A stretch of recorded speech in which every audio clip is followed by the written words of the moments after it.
Good evening and welcome to Beware of Spoilers, or wow, not Beware of Spoilers, 30-minute reviews. I'm Adam, and it's been a long week. But before we get into our big topic of the day, which we have a few topics today, we have Victoria Alonso's departure from Marvel Studios, we have Damien Lindelof's departure from the Star Wars movie, and we have the Lego games that are in development at 2K. But before we get into that, a little housekeeping. So, for the last, this podcast has been going on for 7, almost 8 years at this point, and we started on SoundCloud way back in 2015 because I was an idiot and I started with whatever the first when I searched how do I host a podcast, the first thing that popped up was SoundCloud. So we started with SoundCloud, and then we migrated from SoundCloud to Spreaker, which is where we've been for a long time. We're going to be moving from Spreaker to Spotify, though. Um, Spotify will save us money. We don't have to pay hosting fees and all of that. Now, assuming that everything works properly, there will be minimal to no impact on the listening experience. There may be some ads that are no longer there. I'm not sure how that works on older episodes that have already had the ad space. Now, there are a few things that could change now. Number one, I don't think there's automatic upload to YouTube. So, if you're a YouTube listener, I'm not sure why you would still be listening on YouTube instead of using a one of the podcast links, considering there's no video component to any of the episodes.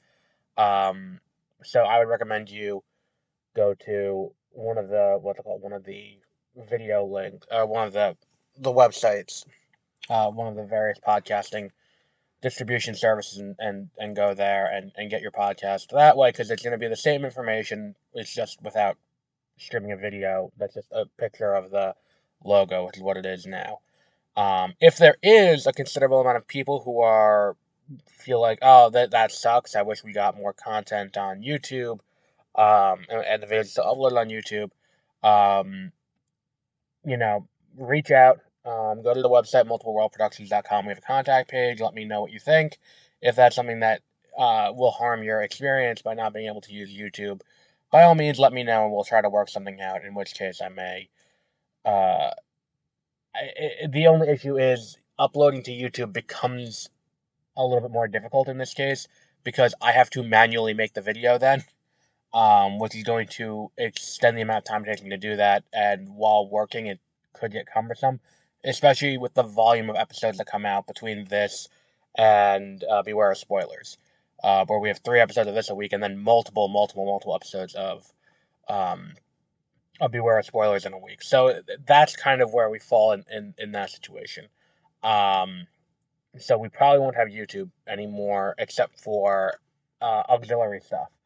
Um, so what's up there, we'll stay up there. We're not going to pull what's up there already, which is a pretty comprehensive list of stuff dating back to about 2015, 2016. But we're not going to. We probably will stop adding to that. For certain, the new episode of Exploring Hyperspace Lanes that is coming out tomorrow will not be on YouTube because that is the first episode we uploaded through Spotify to that. Um, Now herein lies the next problem.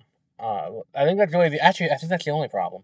That's the only difference that's going to be there. Everything else is just migrating over, and everything else should be the same.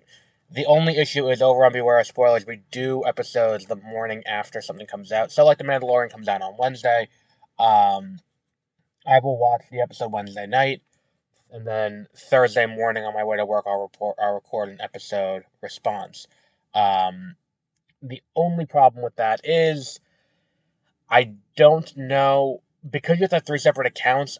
Going back and forth between the accounts is going to be a little bit of an annoying thing to do on my phone, with the app. So that's going to be a thing. There are 2 possible solutions to this, for listeners. One is, um, we change the way things work, and we'll give this a shot next week once we migrate over, and we'll see how I feel after doing it, because I think that's really the only real issue that I have, is my own personal comfort with it. So I think what we'll try starting next week, because I'm gonna start the migration probably Thursday of these two, because I want to see how it works out with Exploring Hyperspace Lanes and its first episode. That's going live through Spotify. Next week we'll try out moving recording in the morning early on Wednesdays, where I will wake up early.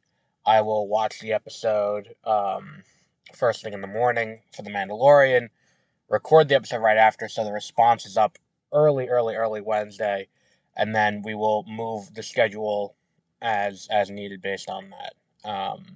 And we'll see how that works out. If it works out and the response is good, we'll do it that way. If not, the alternative is we do one bulk episode a week, where it's like, here's all the streaming television shows that I have aired this week that we're talking about. So we'll do Mandalorian, Bad Batch, Gotham Knights, Flash, all in one long episode. Those are the options there, and I'm not sure which is the better option of the two, but we'll see. We'll test out the former. If the former doesn't work, we'll go to the latter. But without further ado, I think that's really all we have on that. So just keep an eye out. If you go to multipleworldproductions.com, click on the link at the top that says news. We have a site news update there where we'll be keeping posted on there as we change things, and if there is any issues, it'll be reflected on there. That's the quickest way we're going to have information get out. But let's start out with the first story for today. The first story for today is Marvel has parted ways with their longtime president of visual effects, Victoria Alonso. Now, Victoria Alonso, for those of you who don't know, has been working with Marvel Studios basically since the beginning. I think she goes back all the way to Iron Man. And she has, in 2021, she was promoted to be the president of post-production, which is everything that happens from the end of principal photography until the release. That's not the marketing and the press materials. So that was her job. So now with Phase 4 and the beginning of Phase 5 getting the shit that it has gotten, it seems she's being scapegoated. And I'll explain that, because I don't want to sound like I'm blindly defending her, because the effects have not been great. I don't like the look of the volume, which you can see all over Thor and you can see all over Ant-Man, and it's like, especially when you watch it in 3D, it doesn't look great. But that problem also exists in the Star Wars TV shows, and the effects just in general have not been great. Like, She-Hulk it has that more meta commentary on the fact that the effects are not great, but it doesn't change the fact that the effects are not great. And it still is kind of glaring as you watch that show, where it can get ugly at times. Some of the effects weren't great in Moon Knight. Some of the effects weren't great a lot of the effects weren't great in Miss Marvel, and that's been a consistent complaint across Phase 4 and 5 of Marvel Studios. It is a fair complaint. However, I think the issue is not anything specifically she did. I think um the issue comes from the fact that they were so gung ho about getting these projects out en masse that it did create this issue where you have so many things being worked on by such few studios that it's being kind of not all being equally worked on. I don't think. I think that that's kind of the bigger issue here.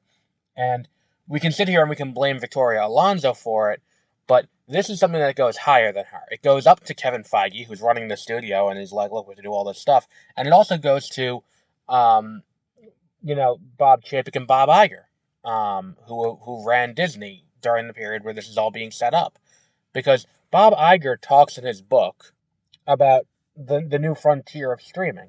And one of the things he addresses in his book is how they have to restructure things to create content for Disney at what we now know as Disney Plus.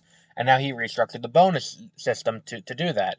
So now we end up in the system where you're promoting things going to Disney Plus, and then we end up seeing under Chapek where it's like the studios got that taken away from them. The distribution was taken away from the studios and was put in the hands of Disney, which is also part of why this happened too, where it's like, when we look, what was the first thing that Iger did? One of the first things he did was give the distribution back to the individual studios, where your distribution plan was designed by whoever, by your studio. If Pixar has things they're making and they want to put it out theatrically, Pixar can do it, and it's on them if it fails.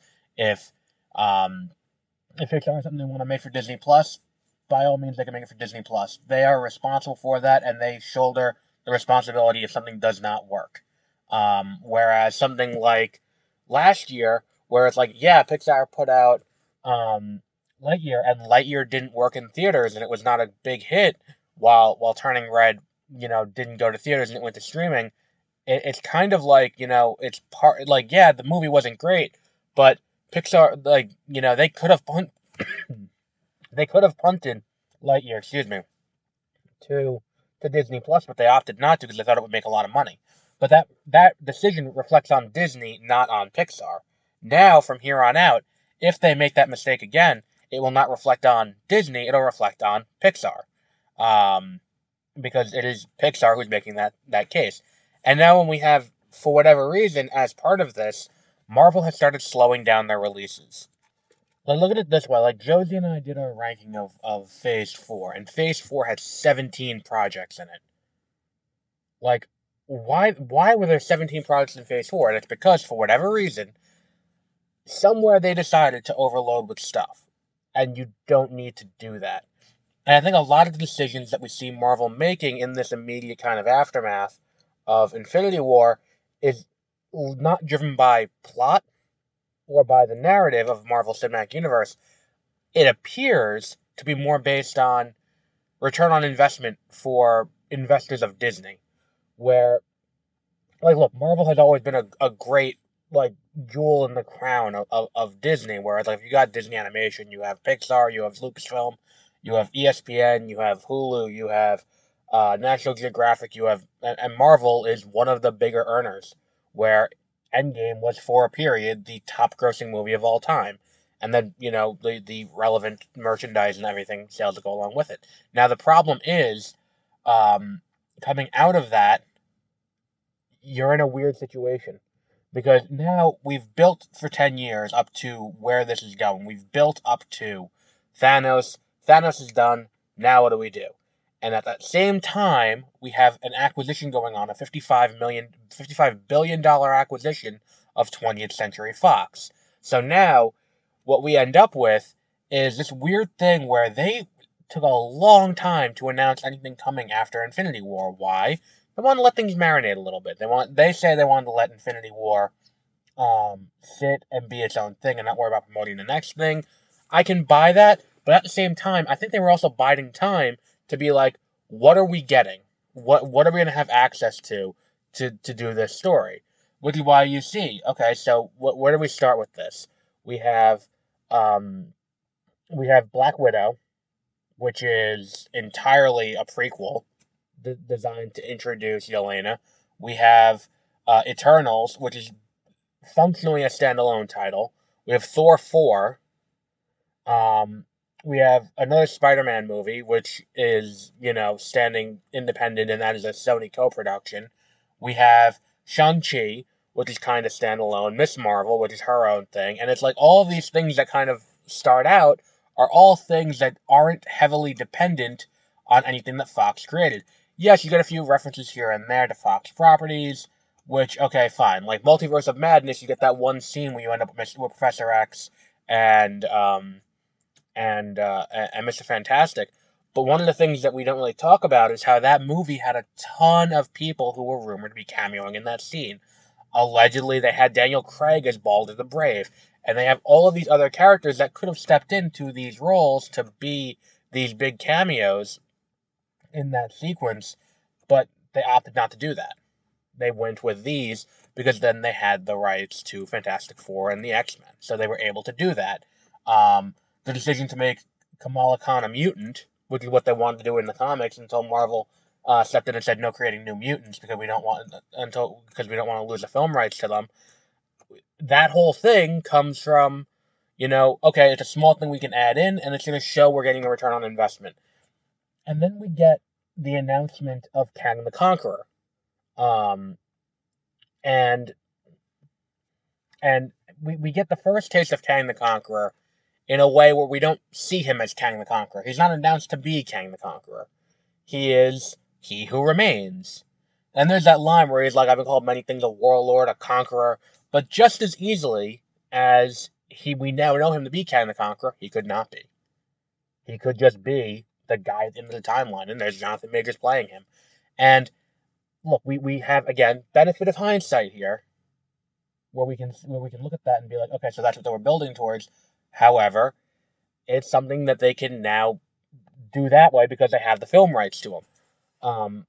And then we get to the announcement, which happens in very late 2020, after the and it's like a little over a year after the acquisition of Fox goes through. Because the acquisition of Fox happened just before Endgame came out. I think it was March of 2019 or April of 2019 when the acquisition of Fox goes through. And they now have the rights to use these characters.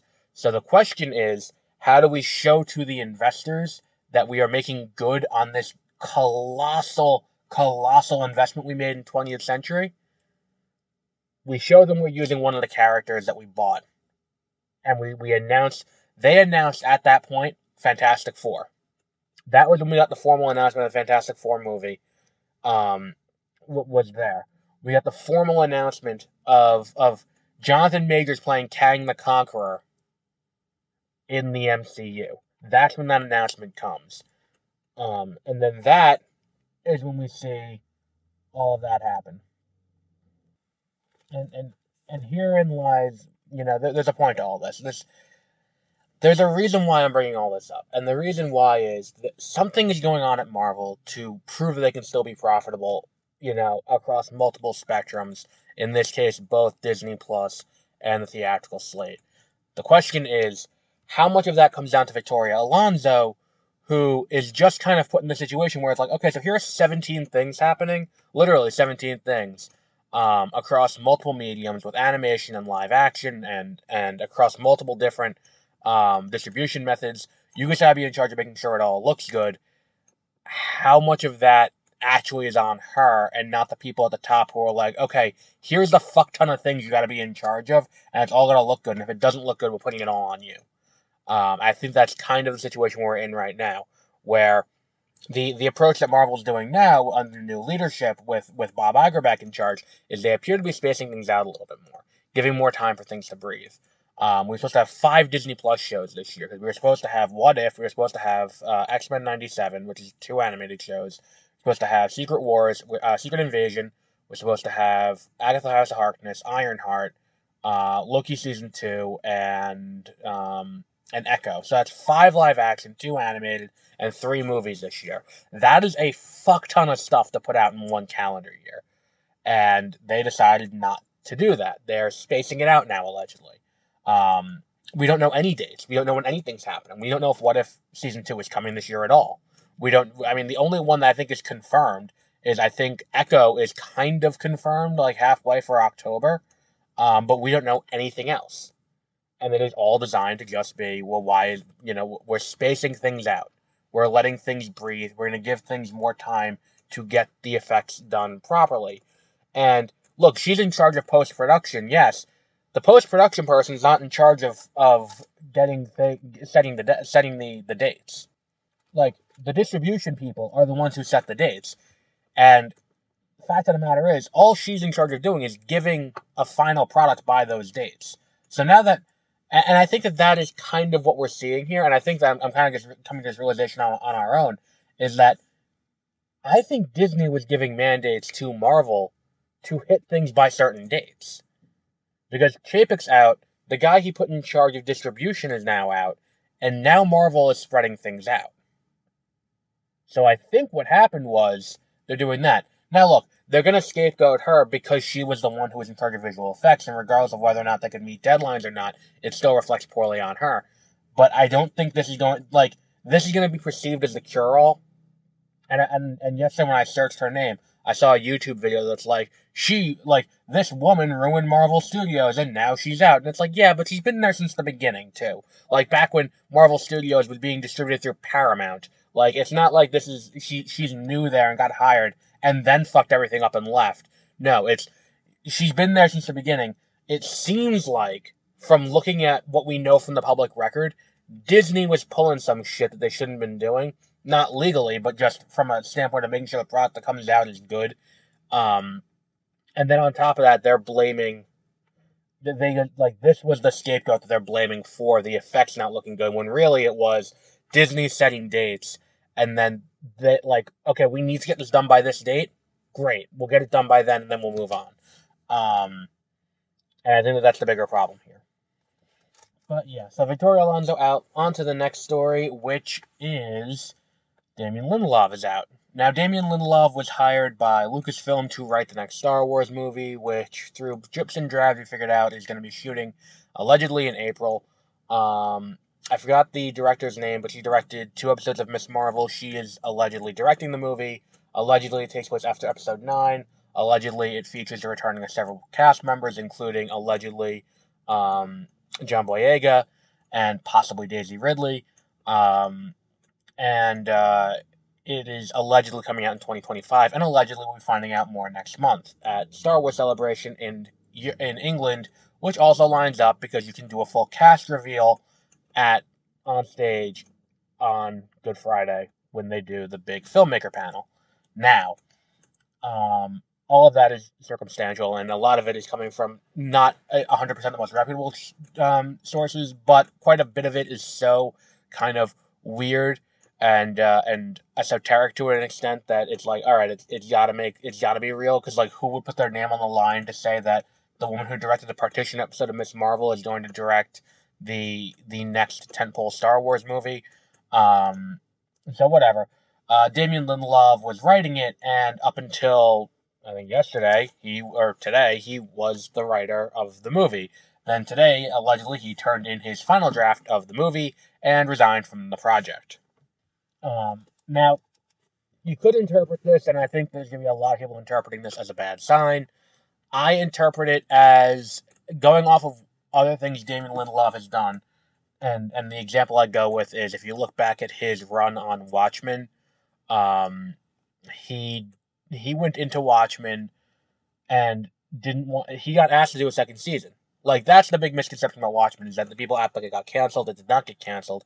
Damien Lindelof was asked to do a second season repeatedly, and he kept turning it down because he didn't feel the story was there. So he sticks to his guns on these kind of things. Now, bring that to Star Wars. He got hired to do this, and now he has quit, now that he has turned in the final draft. This indicates to me that, from what we know about Star Wars, and what we know about what like Kathleen Kennedy has said about, look, when we hire someone to work Star Wars, we want them on there for multi-years to work on the project, develop the project, and all of that. It's a huge time commitment. This could be him saying, I am done with this. Here is my draft. Go make the movie. Leave me the fuck out of it what you do from here. If it, I am giving you my final script. Fuck off. Make your movie. Don't involve me. And I think that's kind of, indicated by what he says here. Now, which I think is a valid way to do it, especially considering what it is that goes into a project like this. I think that him saying, like, look, I did my part, you figure it out from here, and all of that, I think that's a perfectly valid way to do it. And that said, I don't think this is a raise the alarm kind of situation where we have to look at this and be like, oh shit, what's going on next? I think that this is a situation where we should look at it and be like, okay, so how do we, how are we going to respond to this when the movie comes out?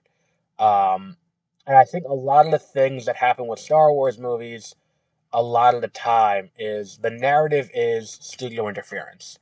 The narrative is, from the beginning, the movie's going to be interfered with the entire way through from the studio. And it doesn't matter what happens. And that happens every Star Wars movie the entire way through. So we're just getting the beginning of that now, where we're just starting the studios interfering. That narrative is beginning here. And what this could be is him saying, my hands are clean of this. Here is your script. Go make your fucking movie. Don't call me to do reshoots. Don't call me if you want to do pickups. Don't call me for any reason. Here it is. If you want to punch up, call another writer. Don't bother me. This is mine. Figure it out from here if you don't want to deal with it anymore. Which is, I get it. I understand why you would do that. And I think that that's kind of the entirety of this story, for being honest. I don't think that this is a. I don't think there's enough there for a movie that is allegedly going to be coming out in 2025 to have the writer turn in the script and then say, I'm done, and quit the project. I don't know what else that means for him to have left the project at this point. It could be that he's going to lose out on money, or it could be something else, but none of that's made clear at this point. So it could just be a guy finished the script and turned it in and left, um, which is the most likely scenario, considering what he said this past weekend, where he's like, "Look, I'm writing the movie and I'm done with the, and I wouldn't have done it if I didn't think that I could handle it, if I can do the project to the best of my ability." So I think that that's kind of where we are now, considering he turned in a script when he quit. So we'll see from there. Um, and we only have to wait a few weeks for a Star Wars celebration. Which brings us to our final story that's not Star Wars related, but tangentially is. Um, Lego. Lego games. Huge fan. Talked about it before. Me and Josie did an episode about it a few weeks ago on Exploring Hyperspace Lanes about the Lego Star Wars games. I bought Lego Star Wars: The Skywalker Saga last year, enjoyed the hell out of it, and right now we're looking at the situation, and we don't know what the next Lego game is going to be. There were a few rumored things where it appeared that um, the company that makes them was just saying yes to any project that came along, where it's like, oh, there's a Lego Disney game, there was a Lego this game, a Lego this game, and then a bunch of them got called. Now we're getting our first sense of what the next game is going to be, which is apparently 2K is working on these games, and it's going to be Lego Racers, or a Lego racing game, maybe not Lego Racers 3, but a Lego racing game, a Lego soccer game, maybe not Soccer Mania 2, but another Lego soccer game, and another Lego sports game that could be coming in the near future. Um,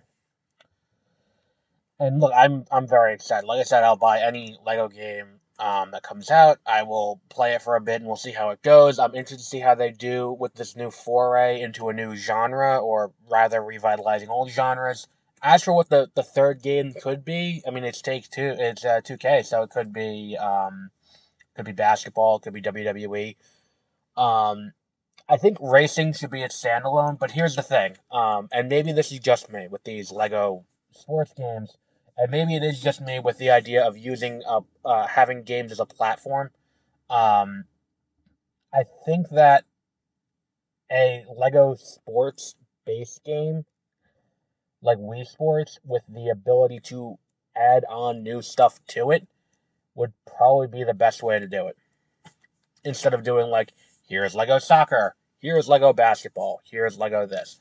Create an engine, create Lego sports or whatever you want to call it, have that be the base game, and that's going to be the thing that's going to go out and be we're going to add on to that in the future. So if you want to do Lego baseball, you can do that in the future. If you want to do Lego skateboarding, you can do that in the future.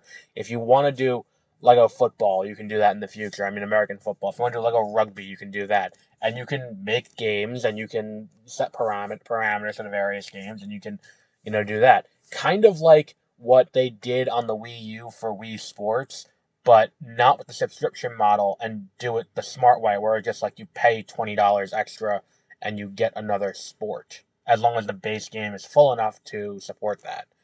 Um, but yeah, I think that like everything about this is interesting, because look, I love the Lego games, but not that they're saying they're getting.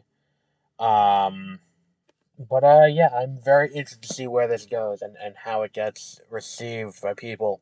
Especially as we start getting into newer and newer graphics and all of that. Because, I mean, if you go back and play Soccer Mania or Lego Racers 2, they do hold up. Lego Racers 2 being a great open zone kind of racing game. And Soccer Mania, not the Game Boy version. The Game Boy version sucks. But if you go back and play um, the version for the PlayStation 2, the game holds up very well. For a soccer game with power-ups, that is kind of like what Mario Strikers would be later on. Um, but they're both very fun games, and they're both very much worth your time. Um, but it's interesting. It'll be interesting to see if it works under this new leadership, and I'm not entirely sure how well Take Two is going to handle it, especially with microtransactions. But we'll see. We will see. I'm interested to see what the announcement is come Thursday.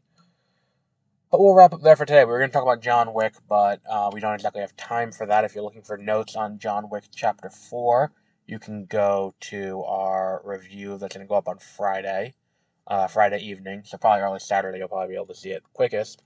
And we'll have a full review of John Wick Chapter 4. And we'll talk about all the stuff from there. Be careful because the movie did debut at South by Southwest, so there are spoilers abound for it on the internet.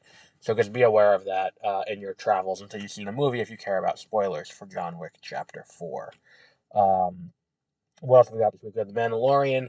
We have, what's it called? We have that other one, The Bad Batch, in its second to last episode because the last episodes are going to be one on next week, and then no Flash this week, but we do have an episode of Gotham Knights, and we'll be doing Navalny to continue our coverage of the movies that were nominated for Best Documentary Feature last year.